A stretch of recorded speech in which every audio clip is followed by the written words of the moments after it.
Fala galera, tranquilo? Pra quem não me conhece, meu nome é Felipe Cox, eu sou professor de História e o intuito desse vídeo de hoje é fazer uma retrospectiva, tentando olhar para tudo o que aconteceu nesse primeiro mês de 2021, nesse janeiro de 2021 e refletir sobre quais eventos que rolaram nesse mês que poderiam virar questões de vestibular. Como vocês sabem, os vestibulares adoram falar de atualidades. Esse ano, inclusive, nas provas da Unicamp, da FUVEST, na prova do bombeiro aqui no Rio de Janeiro, que é feita pela UERJ, já caíram questões falando sobre atualidades, falando sobre Covid, falando sobre o debate sobre as estátuas no mundo. Já fiz posts sobre isso no Instagram, aqui no YouTube. Atualidades em geral são adoradas pelos vestibulares. E por isso, nesse ano de 2021, eu vou fazer um vídeo por mês levantando quais eventos aconteceram nesse mês que podem virar questões. Hoje, o primeiro vídeo dessa série, começando pelo primeiro mês do ano, janeiro.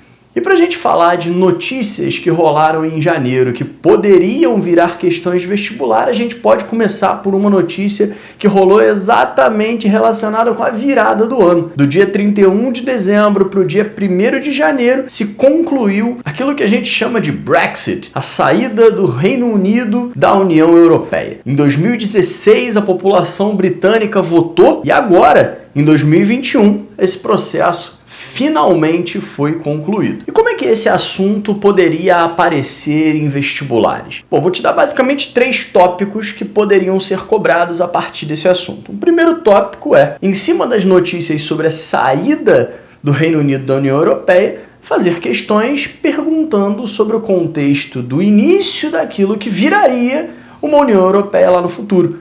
É interessante perceber como é que esse pontapé inicial para a União Europeia ele se dá lá em 1957, quando é fundada a Comunidade Econômica Europeia num ambiente pós-Segunda Guerra Mundial, num ambiente de Guerra Fria. E naquele cenário, essa Comunidade Econômica Europeia ela apontava para uma perspectiva de união em um continente arrasado por guerras nos últimos anos, um continente destruído por guerras. Se a gente pegar a Primeira Guerra Mundial, Segunda Guerra Mundial, a Europa foi arrasada.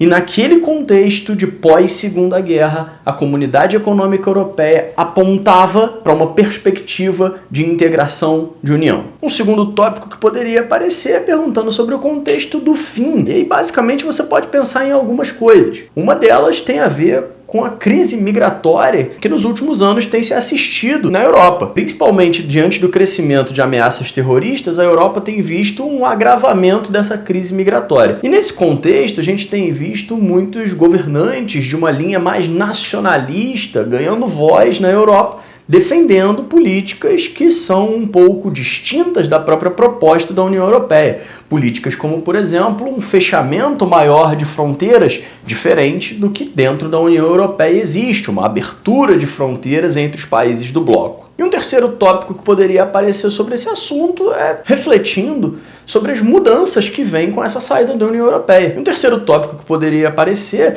é refletindo sobre as mudanças que agora vão existir na relação Reino Unido e União Europeia. E aí, basicamente, a gente vai pensar em duas coisas.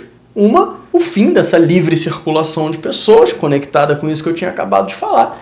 E uma outra questão interessante, a imposição maior de controles aduaneiros, alfandegários. Não teremos mais a circulação de pessoas, de mercadorias, da mesma forma que era no momento em que o Reino Unido fazia parte da União Europeia. Então a gente começou o ano 1º de janeiro com uma notícia interessante vindo lá do outro lado do Atlântico que poderia se desdobrar em questões de vestibular. Uma notícia que veio da Inglaterra, país que historicamente é conhecido por ter sido o país com mais ações imperialistas ao longo da história do século XIX. E se a Inglaterra foi o principal país imperialista naquele contexto, a gente aponta, tradicionalmente, que o segundo país que mais se destacou naquela corrida imperialista foi a tal da França. E a segunda notícia interessante do mês de janeiro vem exatamente de lá. A França prometeu há algum tempo restituir patrimônio africano. E cada vez mais a gente tem dado alguns passos que indicam essa direção. O debate na França está ganhando um pouco mais de força nesse assunto que, para os vestibulares é tão relevante. A prova do Enem, a prova da UERJ aqui no Rio, adoram falar sobre patrimônio histórico, e esse ponto é um ponto muito interessante para a gente pensar sobre impactos do imperialismo. Um impacto do imperialismo que muitas vezes a galera não percebe está no fato de você ir num museu na França e enxergar uma série de obras lá que, na verdade, são originárias da África. Então, esse debate sobre o impacto do imperialismo, quando você tira o patrimônio histórico de um dado lugar e leva para outro lugar como simplesmente uma herança histórica de um tempo de dominação, bom, esse é um tópico que os vestibulares podem achar interessante e, quem sabe, fazer uma questãozinha tocando nesse aspecto, pensando de forma mais ampla sobre as questões do imperialismo. Aliás, se a gente for pensar no imperialismo como um momento amplificador de desigualdades pelo mundo, a gente poderia chegar numa terceira notícia desse mês de janeiro que vale a pena você ficar de olho para os vestibulares que vêm pela frente. E essa notícia tem tudo a ver com aquilo que, bom, tem marcado a nossa vida desde o ano passado, a tal da Covid-19. Mas não agora olhando somente para um ponto trágico, mas agora olhando para uma esperança. A questão da vacinação no mundo tem sido uma notícia muito forte em janeiro. A vacinação ela tem avançado pelo mundo, ainda que a passos lentos, e tem revelado desigualdades. Quando você olha para o acesso às vacinas nos países mais ricos e para o acesso à vacina nos países mais pobres, a quantidade de vacinas adquiridas pelos países mais ricos para a quantidade de vacinas adquiridas pelos países mais pobres, esse é um assunto que tem dado muito pano para manga nesse mês de janeiro. A questão da desigualdade do acesso à vacina, o debate sobre a necessidade de uma ampliação e de uma maior igualdade na distribuição das vacinas contra a Covid. Enfim, olhar para a vacinação pode ser algo interessante se a gente for refletir sobre eventuais questões. Se a gente olha, por exemplo, para a América e percebe o acesso à quantidade de imunizantes nos Estados Unidos e o acesso a uma dada quantidade de imunizantes aqui na América Latina, você pode pensar em uma história onde muitas vezes esses Estados Unidos exerceram uma força sobre uma América Latina. Se você olha, por exemplo, a quantidade de imunizantes adquiridos pelas nações europeias para a quantidade de imunizantes adquiridos pelas nações africanas, você também pode perceber uma diferença e você pode lembrar de outros tempos onde a relação entre europeus e africanos era uma relação de exploração. Então, uma questão ela pode muito bem pegar dados de acesso à vacina e pensar sobre como essa história foi se construindo e pensar sobre ações imperialistas, tanto numa América Latina, ações imperialistas numa África, enfim. Existem alguns pontos interessantes que poderiam gerar boas questões. Aliás, aqui no Brasil a gente também começou a campanha de vacinação agora no mês de janeiro. E essa campanha de vacinação ela acaba sendo um momento onde o SUS, o Sistema Único de Saúde, cai na boca do povo e é falado em todos os noticiários, é falado em todos os jornais. Então, por que não também os vestibulares não poderiam pensar em uma questãozinha abordando o SUS, abordando o contexto da criação do SUS na Constituição Cidadã de 1988, momento de ampliação da cidadania no Brasil, momento de restituição de muitos direitos depois de um período onde a gente teve direitos mais restritos. Por que não pensar na importância do SUS e, em história, fazer uma reflexão sobre a criação do SUS em 1988? As campanhas de vacinação foram muito noticiadas ao longo desse mês de janeiro e poderiam sim aparecer nas próximas provas. E se as duas primeiras notícias que eu citei aqui acabavam muito conectadas com países europeus, falamos de Inglaterra, falamos sobre a França e sua relação com a sua história imperialista, nesse terceiro tópico eu já abordei um pouquinho mais do lado de cá do Atlântico. Citei Brasil, citei Estados Unidos e de lá, com certeza dos Estados Unidos, nós recebemos algumas das notícias mais marcantes desse mês de janeiro de 2021. Afinal, no dia 6, teve uma galera que simplesmente invadiu o Congresso americano. Dentro de todo aquele contexto de uma transição presidencial super conturbada desde as eleições, no dia 6 a gente chegou no ponto alto de toda essa questão nos Estados Unidos. No dia 6,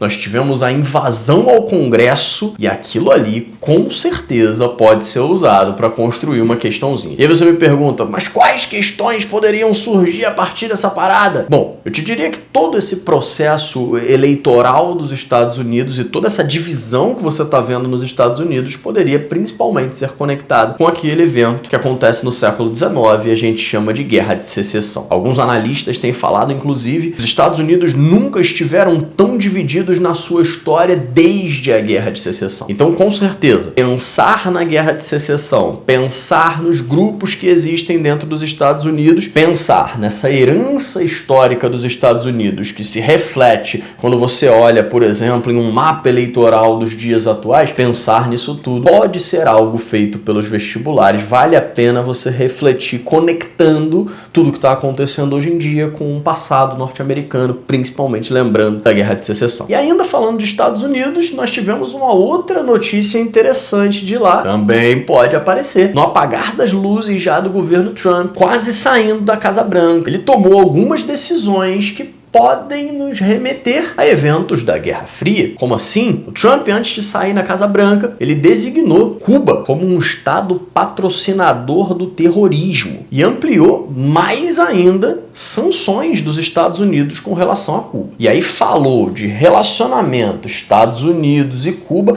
falou de tensão no relacionamento Estados Unidos e Cuba, automaticamente você me pergunta, isso pode ser cobrado falando de Guerra Fria? Claro! Por que não usar no enunciado da questão essas medidas do Trump com relação a Cuba para fazer uma abordagem pensando no início de um embargo na época da Guerra Fria, da crise dos mísseis e todas aquelas tensões de um momento de bipolaridade. A cara da UERJ, inclusive, pensar dessa maneira. E se eu falei aqui agora de algumas medidas do finalzinho da administração do Trump que podem aparecer em questões, também vale a pena, por que não, a gente falar de algumas medidas da administração do sucessor do Trump. Joe Biden assume em 20 de janeiro e já no momento da sua posse, ele assina algumas medidas que, bom, principalmente pensando na prova da UERJ, vale muito a pena você ficar de olho. Assumindo a presidência, o Biden já anunciou o retorno dos Estados Unidos à OMS, depois da saída que tinha sido anunciada pelo Trump, e também anunciou que os Estados Unidos retornariam ao Acordo de Paris. E essas são duas ações que exemplificam várias das reversões feitas pelo Biden com relação a várias das políticas do Trump. Essas duas em especial têm muito cara de UERJ. E por que eu digo que tem muito cara de UERJ, principalmente de específica da UERJ? Porque o edital da UERJ, ele tem um trechinho que ele cita exatamente que um dos tópicos cobrados na prova são questões relacionadas à globalização e antiglobalização. Quando você vê um Biden tomando medidas como o retorno ao OMS, o retorno ao Acordo de Paris, você percebe que são medidas que se conectam com pensamentos mais conectados com organizações multilaterais. Você percebe que são ações distintas das ações anteriores, de um cunho mais nacionalista, de um cunho menos conectado com esse pensamento mais relacionado com a globalização. Então, o edital da UERJ traz a ideia de cobranças sobre globalização e antiglobalização. E aqui você percebe que isso está dentro. Além disso, o edital da UERJ ele também fala sobre a cobrança relacionada ao papel das organizações multilaterais. E aí eu acabei de citar a OMS aqui. A OMS entra nesse quadro, vale a pena você também lembrar disso, de que esse retorno dos Estados Unidos à OMS fortalece o papel da instituição. E quando a gente fala que o Biden traz de novo os Estados Unidos para o Acordo de Paris, a gente está falando de questões ambientais. E esse é mais um ponto que a prova da UERJ gosta muito de cobrar, principalmente na específica. Então, quando a gente olha para essas primeiras medidas do governo Biden, a gente percebe que existe ali um prato cheio, especialmente para a questão 10 da específica da UERJ, que é sempre uma questão que aborda atualidades conectadas com eventos históricos, enfim, sempre é algo mais relacionado com os nossos dias atuais. E assim, a gente fecha 6 assuntos que bombaram em janeiro, 6 assuntos debatidos, falados em janeiro, que podem virar questão de vestibular esse ano. Eu vou fazer uma enquete hoje no meu Instagram perguntando pra galera qual desses assuntos eles gostariam que fosse mais aprofundado em um vídeo. Qual desses assuntos vocês acham que vale um vídeo só pra ele?